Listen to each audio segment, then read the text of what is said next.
Siddheshwari doctor আবেদ আলী সাহেব, ওনার কাছে নেওয়ার পরে উনি বাসায় রাখার পরামর্শ দিয়েছে, কিন্তু ওর মুখ দিয়ে খাওয়ানো নিষেধ ছিল, নল লাগা খাওয়ানোর কথা। ওর বাবা বলছে না, যে আমার ছেলেকে এত আর কষ্ট দিতেছে না, কেন না লাগালে সেখানের মধ্যে অটো খুলে যায়, মানে এতটাই খিঁচুনি থাকে। তো ওর যে ভিতরেও যে সব খিঁচুনি আছে, ভিতর দিয়ে যে যাবে পাইপটা, ওটাও তো ডিসপ্লেস হয়ে যেতে পারে। পরে যে আমি যে সব খাবারই বলছে দানাদার খাবার দেওয়া যাবে না, জুস করে যা খাওয়াই জুস করে খাওয়াই, ব্লেন্ডার করে, মানে ভাতও যদি খাওয়াই ব্লেন্ডার করে তারপরে খাওয়াই, লিকুইড করে খাওয়াই। হ্যাঁ, আর গোসল এই 14 দিনে গোসল করাই নেই, মাথায় পানি ঢালি গা মুছাই দেয়। আর গোসল ও বসে গোসল করতে পারে না, শোয়ায়া, ওর বাথরুম আছে আলাদা, শোয়ায়া গোসল করায়। তো দেখা যাচ্ছে যে মোটামুটি মাহির বাবা আপনাকে অনেক সহযোগিতা করে, অনেক। মানে কি, মানে বলে বোঝানো যাবে না, সে একজন ভালো পিতা, ভালো স্বামী। সে যেমন তার ফ্যামিলিকে সাপোর্ট করে, মানে আমাদেরকে মেনে নেয় না তাই বলে যে তাদের সাথে রাগারাগি সেটা করে না, বলে সেটা তাদের ব্যক্তিগত ব্যাপার, তাদেরকে কখনো বোঝাতেও যায় না যে আমাদের অনেক কষ্ট, কারণ ও অসুস্থ, যদি ফোন দেয় ওর আবার কি হয়েছে এরকম কথা বোঝায়। ওটা শুনলে তো আমার তো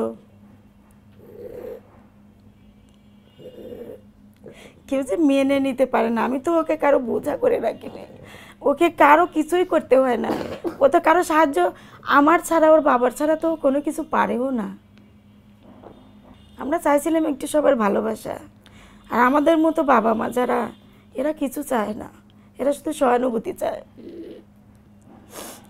আমার ডাক্তারের সব প্রেসক্রিপশানে লেখা থাকে আমার ছেলের বিবরণী।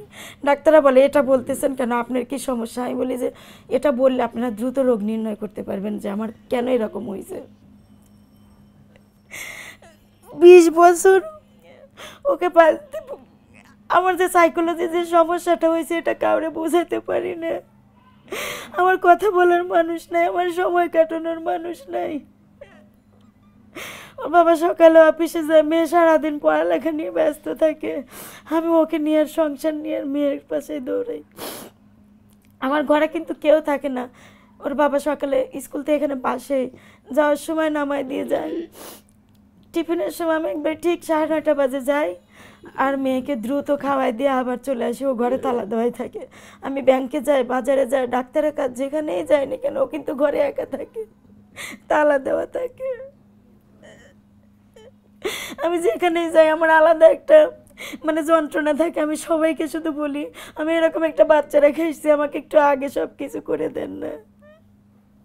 আমি কখনোই কারো কাছে লজ্জা করি নেই যে আমার এরকম বাচ্চার কথা বললে লজ্জা না, আমি এটা গর্ব করি যে আমার এরকম একটা বাচ্চা আছে। আমি যদি না বলি কেউ তো আমাকে সহানুভূতি দেখাবে না, কেউ তো জানবে না। আমি সবার কাছে বলি যে আমার এরকম বাচ্চা, আমি তালা দিয়ে রেখে এসেছি, আমাকে আগে দেন সব কিছু।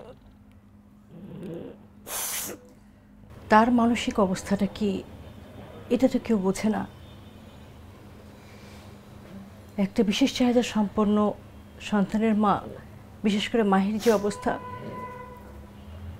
এই মায়েদের মনের কথা জানার, তাদের বোঝার, তাদের কথা শোনার কেউ থাকে না আসলে। আপা, এই মুহূর্তে কি ভাবছেন সন্তানকে ঘিরে? কোনো বাবা মায় আমার জানা মতে সন্তানের মৃত্যু কামনা করে না। সে যত অসুস্থই হোক আর সুস্থ থাকুক, ভালো হোক মন্দ হোক, কিন্তু আমার চাওয়া আল্লাহর কাছে যে ওর মৃত্যু যেন আমার মৃত্যুর 1 মিনিট আগে হলেও হয়। কারণ আমি মারা গেলে ওর কি হবে, ওকে কে খাওয়াবে, কে গোসল করাবে, ওকে প্যাম্পাস পরায় রাখলে ওর শরীরের চামড়া উঠে যায়। আমি যদি মারা যাই সবাই তো প্যাম্পাস পরায় রাখবে, আমি তো তা রাখি না। আমি তো ঘন্টায় 4 বার প্রসাব করে, কিছুই মনে হয় না আমার। ও যে কি পরিমাণ কাপড় লাগে, ও যখন বসে থাকতো ওড়না ঘন্টায় 4 বার চেঞ্জ করতে হতো, ভিজে যেত, লালা অনর্গল পড়তো, প্রসাবও করে ওইভাবে। এই জন্য আল্লাহর কাছে আমার চাওয়া, আল্লাহ যেন ওকে সহি সালামতে নিয়ে যায়, এবং আমার মৃত্যুর আগে, আমার মৃত্যুর পরে না।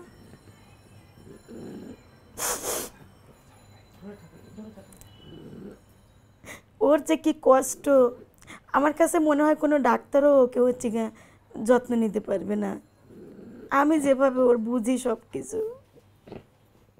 দর্শক, এই জন্যই বিশেষ চাহিদা সম্পন্ন সন্তানদের মায়েদেরকে বলা হয় সুপার মম, যে সত্যি তাদের এই সন্তানদের লালন পালন এই মায়েদের ছাড়া আর কারো পক্ষেই সম্ভব না।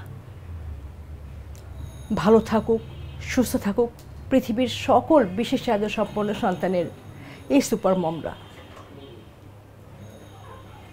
এটাই কামনা।